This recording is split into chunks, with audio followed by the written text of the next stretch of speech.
ರೇಣುಕಾ ಸ್ವಾಮಿ ಸತ್ತಾಗ ದರ್ಶನ್ ರವರು ಪಟ್ಟಣಗೆರೆ ಸೆಡ್ ನಲ್ಲಿ ಇರಲಿಲ್ಲ.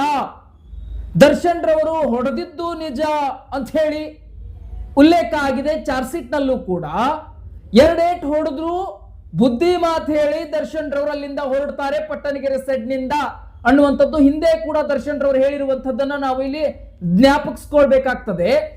ದರ್ಶನ್ ರವರು ಹೊಡಿತಾರೆ, ಒಂದೆರಡು ಹೊಡೆದು ಹೀಗೆ ಮಾಡಬೇಡಪ್ಪ ಅಂತ ಹೇಳಿ ಆ ಪಟ್ಟಣಗೆರೆ ಸೆಡ್ ನಿಂದ 5:30ಕ್ಕೆ ಹೊರಡ್ತಾರೆ. 5:30 ಮೇಲೆ ಪಟ್ಟಣಗೆರೆ ಸೆಡ್ ನಲ್ಲಿ ನಡೆದಿರೋದೇನು, ಆ ಪಟ್ಟಣಗೆರೆ ಸೆಡ್ ನಲ್ಲಿ ಯಾರ್ಯಾರು ಉಳ್ಕೊಂಡಿದ್ರು, ಪಟ್ಟಣಗೆರೆ ಸೆಡ್ ನಲ್ಲಿ ಹಿಂದೆ ಉಳಿದವರು ದರ್ಶನ್ ರವರಿಗೆ ಕರೆ ಮಾಡಿ ಏನಂತ ಹೇಳ್ತಾರೆ, ಅಥವಾ ಯಾವ ರೀತಿ ದರ್ಶನ್ ರವರಿಗೆ ರೇಣುಕಾ ಸ್ವಾಮಿ ಸತ್ತು ಹೋಗಿದ್ದಾನೆ ಅನ್ನೋದು ಗೊತ್ತಾಗ್ತದೆ ಅನ್ನೋದು ಬಹಳ ಇಂಪಾರ್ಟೆಂಟ್ ಪಾಯಿಂಟ್ ಆಗತ್ತೆ. ಯಾಕಿದನ್ನ ಮುಚ್ಚಿಡುವಂತಹ ಪ್ರಯತ್ನ ಸಾರ್ವಜನಿಕ ವಲಯದಲ್ಲಿ ಅಭಿಮಾನಿಗಳಿಗೆ ಹುಟ್ಟುತ್ತಾ ಇರುವಂತಹ ಪ್ರಶ್ನೆ ಇದು. ಅಭಿಮಾನಿಗಳಿಗೆ ಗೊಂದಲ ಉಂಟು ಮಾಡ್ತಾ ಇರುವಂತಹ ಪ್ರಶ್ನೆ ಇದು. ಪಟ್ಟಣಗೆರೆ ಸೆಡ್ ನಲ್ಲಿ ನಟ ದರ್ಶನ್ 5:30ಕ್ಕೆ ಹೊರಡ್ತಾರೆ. ಅದಾದ ಮೇಲೆ ಪಟ್ಟಣಗೆರೆ ಸೆಡ್ ನಲ್ಲಿ ನಡೆದಿರೋದೇನು, ಇದು ಮುಖ್ಯವಾಗಿರುವಂತಹ ವಿಚಾರ. ಬನ್ನಿ ಹಾಗಾದ್ರೆ ಅದನ್ನು ನೋಡ್ತಾ ಹೋಗೋಣ. ಪಟ್ಟಣಗೆರೆ ಸೆಡ್ ನಲ್ಲಿ ಹಿಂದೆ ಯಾರ್ಯಾರು ಉಳ್ಕೊಂಡ್ರು, ದರ್ಶನ್ ಸರ್ ಹೋದ ನಂತರ 5:30ಕ್ಕೆ ದರ್ಶನ್ ಸರ್ ಅಲ್ಲಿಂದ ಕಾಲ್ ಕಿತ್ರು ಪಟ್ಟಣಗೆರೆ ಸೆಡ್ ನಿಂದ. ಆ ನಂತರದಲ್ಲಿ ಉಳಿದುಕೊಂಡಂತಹ ಆರೋಪಿಗಳು ಯಾರ್ಯಾರು, ರಾಘವೇಂದ್ರ ಉಳಿದುಕೊಂಡಿರ್ತಾನೆ, ಆದ ನಂತರ ನಂದೀಶ್ ಉಳ್ಕೊಂಡಿರ್ತಾನೆ, ದೀಪಕ್ ಉಳ್ಕೊಂಡಿರ್ತಾನೆ, ಲಕ್ಷ್ಮಣ್ ಉಳ್ಕೊಂಡಿರ್ತಾನೆ, ಈ 4 ಜನ ಉಳ್ಕೊಂಡಿರ್ತಾರೆ. ಆಮೇಲೆ ಈ ಪ್ರದೋಷ್ ಕತೆ ಬರುತ್ತಿಲ್ಲಿ. ಪ್ರದೋಷ್ ಏನ್ ಹೇಳ್ತಾ ಇದ್ದಾನೆ, ಪ್ರದೋಷ್ ಹೇಳ್ತಾ ಇರುವಂತಹ ಮಾತಿಷ್ಟೇ. 5:30ಕ್ಕೆ ನಟ ದರ್ಶನ್ ಅಲ್ಲಿಂದ ಪಟ್ಟಣಗೆರೆ ಸೆಡ್ ನಿಂದ ಹೊರಟು ಹೋದ್ರು. 5:30 ನಂತರ ನಾನು ಕೂಡ ದರ್ಶನ್ ರವರ ಮನೆಗೆ ಹೋದೆ ಅಂತ ಹೇಳ್ತಾ ಇರುವಂತದ್ದು. 5:30ಗೆ ದರ್ಶನ್ ರವರು ಪಟ್ಟಣಗೆರೆ ಸೆಡ್ ನಿಂದ ಹೋದ್ರಂತೆ. 5:30 ನಂತರನೇ ಇವರು ಕೂಡ ಹೋದ್ರಂತೆ ಸಂಜೆ. ಅದೇ ಹೇಗೆ? ಹಾಗಾದ್ರೆ ದರ್ಶನ್ ರವರ ಜೊತೆಗೆ ನೀವು ಹೋಗಿರ್ಬೇಕು ಅಂತ ಹೇಳಬೇಕಾಗಿತ್ತು ಒಂದು. ಇಲ್ಲ ದರ್ಶನ್ ರವರು ಹೋದ್ಮೇಲೆ ನಾನು ಅಲ್ಲಿಂದ ಹೋದೆ ಅಂತ ಹೇಳಬೇಕು ಒಂದು. ಯಾರು? ಪ್ರದೋಷ್. ಅದೇ ಟೈಮ್ ಅನ್ನ ಹೇಗೆ, 1 ನಿಮಿಷವೂ ಕೂಡ ಹೆಚ್ಚ ಕಡಿಮೆ ಆಗಿರೋದಿಲ್ವಾ? 5:30ಕ್ಕೆ ದರ್ಶನ್ ರವರು ಪಟ್ಟಣಗೆರೆ ಸೆಡ್ ಇಂದ ಹೋದ್ರಂತೆ. ಅದೇ 5:30 ನಂತರದಲ್ಲಿ ಪ್ರದೋಷ್ ಹೋದ್ರಂತೆ ದರ್ಶನ್ ರವರ ಮನೆಗೆ. ಇಲ್ಲಿ ಟೈಮ್ ವ್ಯತ್ಯಾಸ ಆಗಲೇಬೇಕು. ಪ್ರದೋಷ್ ಹಾಗಾದ್ರೆ ದರ್ಶನ್ ರವರು ಹೋದ ಎಷ್ಟು ನಿಮಿಷದ ನಂತರ ದರ್ಶನ್ ರವರ ಮನೆಗೆ ಪ್ರದೋಷ್ ಹೋಗ್ತಾರೆ? ಪ್ರದೋಷ್ 5:30 ನಂತರ ಅಂದ್ರೆ ಎಷ್ಟಕ್ಕೆ ಹೋಗ್ತಾರೆ ಅನ್ನೋದನ್ನ ಟೈಮ್ ಉಲ್ಲೇಖ ಮಾಡಬಹುದಾಗಿತ್ತು ಪ್ರದೋಷ್. ಆದ್ರೆ ಪ್ರದೋಷ್ ಅದನ್ನ ಯಾಕೆ ಟೈಮ್ ಉಲ್ಲೇಖ ಮಾಡಿಲ್ಲ? ಅದು ಟೈಮ್ ಉಲ್ಲೇಖ ಮಾಡಬೇಕಾಗಿತ್ತು. ಪ್ರದೋಷ್ ಎಷ್ಟು ನಿಮಿಷದ ನಂತರ ದರ್ಶನ್ ರವರ ಮನೆಗೆ ಹೋಗ್ತಾರೆ? ದರ್ಶನ್ ರವರು ಹೋದ ನಂತರದಲ್ಲಿ. ದರ್ಶನ್ ರವರು ಜಾಗ ಬಿಟ್ಟಿದ್ದ 5:30ಕ್ಕೆ, ಪ್ರದೋಷ್ 5:30ಕ್ಕೆ ಜಾಗ ಬಿಟ್ಟಿದ್ದಾದ್ರೆ ದರ್ಶನ್ ರವರ ಜೊತೆಗೆ ನಾ ಹೋದ್ನೆ ಅಂತ ಹೇಳಬೇಕಾಗಿತ್ತು.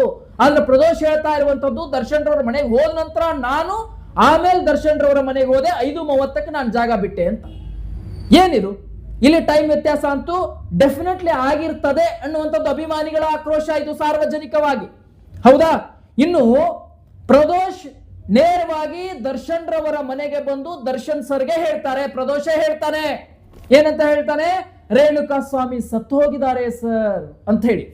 ರೇಣುಕಾ ಸ್ವಾಮಿ ಸತ್ತು ಹೋದ್ನ, ಹೆಂಗ್ ಸತ್ತು ಹೋದ, ಏನಾಯ್ತು ಅಂತ ಹೇಳಿ ದರ್ಶನ್ ರವರು ಶಾಕ್ ಆಗಿದ್ದು ಸತ್ಯ ಅನ್ನುವಂಥದ್ದು ಕೂಡ ಪ್ರದೋಷ ಉಲ್ಲೇಖ ಮಾಡಿರೋದು.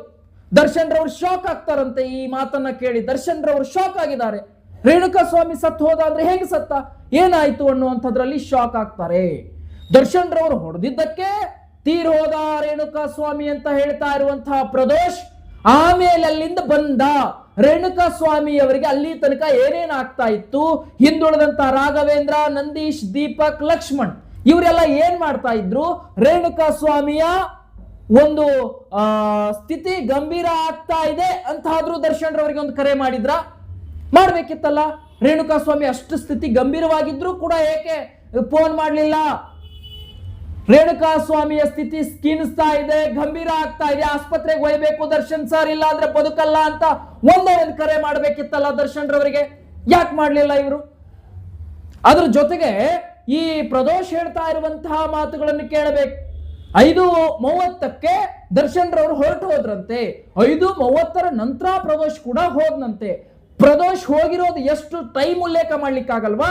5:30 ನಂತರ ಅಂದ್ರೆ ಎಷ್ಟು ನಿಮಿಷ? 10 ನಿಮಿಷ ಬಿಟ್ಟು ಹೋದ್ರ, 5 ನಿಮಿಷ ಬಿಟ್ಟು ಹೋದ್ರ, ಇಲ್ಲ 20 ನಿಮಿಷ ಬಿಟ್ಟು ಹೋದ್ರ? ಅಲ್ಲಿ ತನಕ ಪ್ರದೋಷ ಏನ್ ಮಾಡ್ತಾ ಇದ್ರು? ಪ್ರದೋಷ ಗೊತ್ತಾಗ್ತಾ ಇರ್ಲಿಲ್ವಾ ಅವರ ಸ್ಥಿತಿ ಹೇಗಾಗ್ತಾ ಇದೆ, ರೇಣುಕಾ ಸ್ವಾಮಿಯ ಸ್ಥಿತಿ ಹೇಗಾಗ್ತಾ ಇದೆ ಎನ್ನುವಂಥದ್ದು. ಇದು ಅಭಿಮಾನಿಗಳ ಸಾರ್ವಜನಿಕ ವಲಯದಲ್ಲಿ ದರ್ಶನ್ ರವರನ್ನ ಪ್ರೀತಿಸುವ ಪ್ರತಿಯೊಬ್ಬ ಅಭಿಮಾನಿಯ ಒಂದು ಪ್ರಶ್ನೆ ಕೂಡ ಆಗ್ತಾ ಇರುವಂತಹ ವಿಚಾರ ಇದು.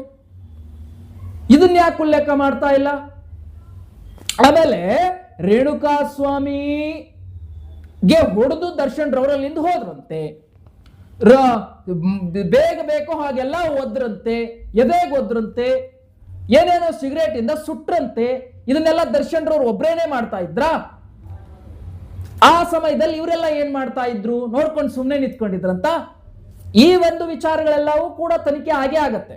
ನಮ್ಮಲ್ಲಿ ಕಾನೂನು ಬಹಳ ನ್ಯಾಯ ಒದಗಿಸೋದ್ರಲ್ಲಿ ಎತ್ತಿದ ಕೈ. ನಮ್ಮಲ್ಲಿ ಕಾನೂನಿನ ಮೇಲೆ ನಾವೆಲ್ಲರೂ ಕೂಡ ನಂಬಿಕೆ ಇಡಬೇಕಾಗತ್ತೆ. ಯಾಕಂದ್ರೆ ಕಾನೂನು ಯಾವುದನ್ನ ಮರೆಮಾಚೋದಿಲ್ಲ. ಅಲ್ಲಿ ಏನ್ ನಡೆದಿದೆ ಅನ್ನುವಂಥದ್ದು ವಿಚಾರ ಇನ್ನೂ ತನಿಖೆ ಆಗ್ಬೇಕಲ್ಲ. ಹಾಗಾದ್ರೆ ದರ್ಶನ್ ಬಂದ ನಂತರ ರೇಣುಕಾ ಸ್ವಾಮಿ ಸಾಯ್ತಾರೆ ಅಂದ್ರೆ ಇಲ್ಲಿ ಹಿಂದೆ ಉಳಿದಿರ್ತಕ್ಕಂಥವರಲ್ಲೇ ಯಾರಾದ್ರೂ ಮತ್ತೊಂದು 4 ಕೆಟ್ಟ ಹೊಡೆದಿರ್ಬೇಕಾ? ಅಲ್ಲ, ಪ್ರಶ್ನೆ ಆಗ್ತದೆ. ಇದು ಹೊಡೆದಿರಬೇಕಾ ಅನ್ನುವಂಥ ಪ್ರಶ್ನೆ ಸಹಜವಾಗಿ ಹುಟ್ಟತಕ್ಕಂಥದ್ದು. ಕಾಮನ್ ಸೆನ್ಸ್ ಇರುವವರಿಗೆ ಇದು ಸಹಜವಾಗಿ ಹುಟ್ಟತಕ್ಕಂಥ ಒಂದು ವಿಚಾರ. ಏನದು? ದರ್ಶನ್ ರವ್ರು ಬಂದ್ರು, ಆಮೇಲೆ ಪ್ರದೋಷ್ ಬಂದು ಮನೆಗೆ ಬಂದು ಹೇಳ್ತಾರೆ ರೇಣುಕಾ ಸ್ವಾಮಿ ಸತ್ತು ಹೋಗಿದ್ದಾನೆ ಅಂತ. ಅವಾಗ ದರ್ಶನ್ ರವ್ರು ಶಾಕ್ ಆಗ್ತಾರೆ. ದರ್ಶನ್ ರವ್ರು ಶಾಕ್ ಆಗ್ತಾನೆ ಇರ್ಲಿಲ್ಲ. ಹಿಗ್ಗಾಮುಗ್ಗ ತಳಿಸಿದ್ರೆ, ಸಾಯವಾಗಿ ಹೊಡೆದಿದ್ರೆ ಅಷ್ಟು ದೊಡ್ಡ ಮಟ್ಟಕ್ಕೆ ಶಾಕ್ ಆಗೋ ಅವಶ್ಯಕತೆ ಏನಿತ್ತು? ದರ್ಶನ್ ರವ್ರು ಶಾಕ್ ಆಗ್ತಾ ಇರ್ಲಿಲ್ಲ. ಹೌದಾ ಸತ್ತೋದ್ನಾ ಅಂತ ಕೇಳ್ತಾ ಇದ್ರು. ಇಲ್ಲಿ ಪ್ರದೋಷ್ ಹೇಳ್ತಾ ಇರುವಂತದ್ದೇನು? ದರ್ಶನ್ ಶಾಕ್ ಆದ್ರು, ಹೇಗಾಯ್ತು ಏನಾಯ್ತು ಅಂತ ಕೇಳೋದಕ್ಕೆ ಶುರು ಮಾಡ್ಕೊಂಡ್ರು ಅಂತ ಪ್ರದೋಷ್ ಉಲ್ಲೇಖ ಮಾಡಿರೋದು ಅಂತ ಈಗ ಬಿತ್ತರಿಸ್ತಾ ಇದ್ದಾರಲ್ಲ. ಹಾಗಾದ್ರೆ ದರ್ಶನ್ ರವರು ಅಷ್ಟು ದೊಡ್ಡ ಮಟ್ಟಿಗೆ ಶಾಕ್ ಆಗೋ ಅವಶ್ಯಕತೆ ಇರಲಿಲ್ಲ. ಸತ್ತೋದ್ನಾ ಅಂತ ಕೇಳ್ತಾ ಇದ್ರು. ಹಿಗ್ಗಾಮುಗ್ಗ ತಳಿಸಿ ಬಂದಿದ್ದಿದ್ರೆ ಅಷ್ಟು ಶಾಕ್ ಆಗುವ ಅವಶ್ಯಕತೆ ಇರ್ತಾ ಇತ್ತಾ? ಹಾಗಾದ್ರೆ ಇನ್ನೂ ಒಂದು ಪ್ರಶ್ನೆ ಹುಡ್ತಾ ಇದೆ. ಒಬ್ಬ ನಾಯಕನನ್ನ, ಇಷ್ಟು ದೊಡ್ಡ ನಾಯಕನನ್ನ ಅರೆಸ್ಟ್ ಮಾಡ್ಬೇಕಾದ್ರೆ ಸುಮ್ಮನೆ ಬಂದ್ರಲ್ಲ, ಹಾಗಾದ್ರೆ ಯಾಕೆ ಬರ್ತಾ ಇದ್ರು ಅಂತ. ದರ್ಶನ್ ರವರು ಒಂದೆರಡು ಏಟ್ ಹೊಡೆದು ಬಂದಿದ್ದಾರೆ. ಅಲ್ಲಿ ಏನ್ ನಡೀತು ಅಂತ ದರ್ಶನ್ ರವರಿಗೆ ಗೊತ್ತಿಲ್ಲ, ಏನೇನ್ ಆಗಿದೆ ಅಂತ ದರ್ಶನ್ ರವರಿಗೆ ಗೊತ್ತಿಲ್ಲ. ಹಾಗಾಗಿ ಅವರು ನ್ಯಾಯಾಲಯದಲ್ಲಿ ಇವತ್ತು ಸುಮ್ಮನೆ ಬಾಯಿ ಮುಚ್ಕೊಂಡು ಕೂರುವಂತಹ ಪರಿಸ್ಥಿತಿ ಬಂದಿದೆ ಅನ್ನೋದಕ್ಕೆ ಇದೊಂದು ಪಾಯಿಂಟ್ ಒಂದು ಆಗ್ತಾ ಇರುವಂತದ್ದು. ಈ ಪಾಯಿಂಟ್ ಮುಖ್ಯವಾಗಿ ಇಲ್ಲಿ ಸಿಗ್ತಾ ಇರುವಂತದ್ದು. ದರ್ಶನ್ ರವರು ಇಲ್ಲಿವರೆಗೂ ಸುಮ್ಮನೆ ಇರೋದಕ್ಕೆ ಕಾರಣನೇ ಇದು. ಪಟ್ಟಣಗೆರೆ ಸೈಡ್ ನಲ್ಲಿ ಒಂದೆರಡು ಏಟ್ ಹೊಡೆದು ದರ್ಶನ್ ರವರು ಅಲ್ಲಿಂದ ಬಂದಿದ್ದಾರೆ. ಬಂದಾದ ಮೇಲೆ ಇದೆಲ್ಲ ನಡೆದಿದೆ ಅಂತ ಹೇಳಿ ದರ್ಶನ್ ರವ್ರ ತಲೆಯಲ್ಲಿದೆ. ನಾನು ಹೇಳ್ತಾ ಇಲ್ಲ ಇದನ್ನ. ದರ್ಶನ್ ರವ್ರ ತಲೆಯಲ್ಲಿ ಇರ್ತಕ್ಕಂಥದ್ದೇನು? ದರ್ಶನ್ ಸರ್ ಊಹೆ ಮಾಡ್ಕೊಂಡಿರೋದೇನು? ಒಂದೆರಡು ಏಟ್ ಹೊಡೆದು ಬುದ್ಧಿ ಕಲಿಯಪ್ಪ, ಇನ್ನಾದ್ರೂ ಹೀಗೆ ಮಾಡಬೇಡ ಅಂತ ಹೇಳಿ ಒಂದೆರಡು ಏಟ್ ಹೊಡೆದು ಅಲ್ಲಿಂದ ದರ್ಶನ್ ರವರು ಪಟ್ಟಣಗೆರೆ ಸೈಡ್ ನಿಂದ 5:30 ಸಂಜೆ ಬರ್ತಾರೆ. ನಂತರ ನಡೆದಿರೋದು ಏನು ಅಂತ ದರ್ಶನ್ ರವರಿಗೆ ಗೊಂದಲ ಇದೆ ಅನ್ನುವಂಥದ್ದು ದರ್ಶನ್ ರವರೇ ಹೇಳಿದ್ದು.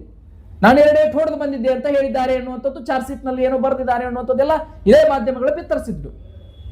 ಇದೆಲ್ಲ ನಿಮಗೆ ಗೊತ್ತಿರ್ತಕ್ಕಂಥ ವಿಚಾರನೆ. ಈಗ ಪ್ರದೋಷ್ ಮತ್ತೊಂದು ಹಂತಕ್ಕೆ ಹೋಗಿರುವಂತಹ ವಿಚಾರ ಇದೆ. ಈಗ ನಮಗನ್ಸುವ ಮಟ್ಟಿಗೆ ಪ್ರದೋಷ್ ಹೇಳ್ತಾ ಇರುವಂತಹ ಲೆಕ್ಕಾಚಾರದ ಮೇಲೆ ದರ್ಶನ್ ರವರು ಪಟ್ಟಣಗೆರೆ ಸೆಡ್ ನಲ್ಲಿ ಇರಲೇ ಇಲ್ಲ. ಯಾರೋ ರೇಣುಕಾ ಸ್ವಾಮಿ ಸಾಯುವಾಗ, ರೇಣುಕಾ ಸ್ವಾಮಿ ಸತ್ತಾಗ, ರೇಣುಕಾ ಸ್ವಾಮಿ ಕೊನೆ ಉಸಿರು ಎಳೆಯುವ ಸಂದರ್ಭದಲ್ಲಿ ದರ್ಶನ್ ಇರಲಿಲ್ಲ. ಇದು ಸ್ಪಷ್ಟವಾಗಿರುವಂತಹ ಪಾಯಿಂಟ್. ಇನ್ನು ಪ್ರದೋಷೇ ಬಂದು ಹೇಳಿರೋದು ದರ್ಶನ್ ಅವರಿಗೆ, ದರ್ಶನ್ ಸರ್ಗೆ ಬಂದು ಪ್ರದೋಷೇ ಹೇಳಿರೋದು ಸತ್ತೋದ ರೇಣುಕಾ ಸ್ವಾಮಿ ಅಂತ. ಆ ರೇಣುಕಾ ಸ್ವಾಮಿ ಸಾಯ್ತಿದ್ದಾಗ ಪ್ರದೋಷ್ ಇರ್ಲಿಲ್ವಾ? ಅಥವಾ ಪ್ರದೋಷ್ ಬಂದ್ ಹೇಳಿದಲ್ಲ ರೇಣುಕಾ ಸ್ವಾಮಿ ಸತ್ತೋದ ಅಂತ. ರೇಣುಕಾ ಸ್ವಾಮಿ ಸತ್ತೋ ಹೋಗಿರುವುದನ್ನ ಪ್ರದೋಷ್ಗೆ ಯಾರು ಫೋನ್ ಮಾಡಿ ಹೇಳಿದ್ರು? ಅಥವಾ ಪ್ರದೋಷ್ ಅಲ್ಲೇ ಇದ್ನ? ರೇಣುಕಾ ಸ್ವಾಮಿ ಸಾಯ್ತಾ ಇದ್ದಾನೆ, ಅವನ ಒಂದು ಪರಿಸ್ಥಿತಿ ಹದಗೆಡ್ತಾ ಇದೆ ಅಂತ ಗೊತ್ತಾದ್ರೂ ಸುಮ್ಮನೆ ಯಾಕೆ ನಿಂತ್ಕೊಂಡ್ರು? ದರ್ಶನ್ ರವರಿಗೆ ಅದೇ ಕ್ಷಣದಲ್ಲಿ ಕರೆ ಮಾಡಿ ಹೇಳ್ಬೇಕಾಗಿತ್ತಲ್ಲ. ದರ್ಶನ್ ರವರೇ, ದರ್ಶನ್ ಸರ್, ರೇಣುಕಾ ಸ್ವಾಮಿಯ ಸ್ಥಿತಿ ಕ್ಷೀಣಿಸ್ತಾ ಇದೆ, ಆಸ್ಪತ್ರೆಗೆ ಒಯ್ಬೇಕು, ಇಲ್ಲ ಅಂದ್ರೆ ಬದುಕಲ್ಲ ಅಂತ ಕರೆ ಮಾಡಿ ಹೇಳುವ ಕಾಮನ್ ಸೆನ್ಸ್ ಅಲ್ಲಿ ಯಾವ ಆರೋಪಿಗೂ ಇರಲಿಲ್ವಾ? ಈ ಪಾಯಿಂಟ್ಸ್ ಗಳನ್ನ ಯಾರು ಕೇಳ್ತಾರೆ? ಇದು ಸಾರ್ವಜನಿಕವಾಗಿ ಅಭಿಮಾನಿಗಳ ಮನದಲ್ಲಿ ಹುಟ್ಟಿರುವಂತಹ ಆಕ್ರೋಶ, ಅಭಿಮಾನಿಗಳು ಕೇಳ್ತಾ ಇರುವಂತಹ ಪ್ರಶ್ನೆ, ಅಭಿಮಾನಿಗಳ ಪ್ರಶ್ನೆಗಳನ್ನ ನಾನು ನಿಮ್ಮ ಮುಂದೆ ಇಟ್ಟಿರುವಂತದ್ದು. Okay, thank you. ಮತ್ತಷ್ಟು ದರ್ಶನ್ ರವರ ಆಳತೆಯನ್ನು ತಿಳಿದುಕೊಂಡು ಮತ್ತಷ್ಟು ಸುದ್ದಿಗಳನ್ನು ನಿಮ್ಮ ಮುಂದೆ ಬಿತ್ತರಿಸ್ತಾ ಇರ್ತೀನಿ. ದಯವಿಟ್ಟು ಚಾನೆಲ್ ನ ಸಬ್ಸ್ಕ್ರೈಬ್ ಮಾಡ್ಕೊಳ್ಳಿ. ಇನ್ನಷ್ಟು ಇಂತಹ ರೋಚಕ ಮಾಹಿತಿಗಳನ್ನ ನಿಮ್ಮ ಮುಂದೆ ತರ್ತಾನೆ ಇರ್ತೀನಿ. Thank you so much.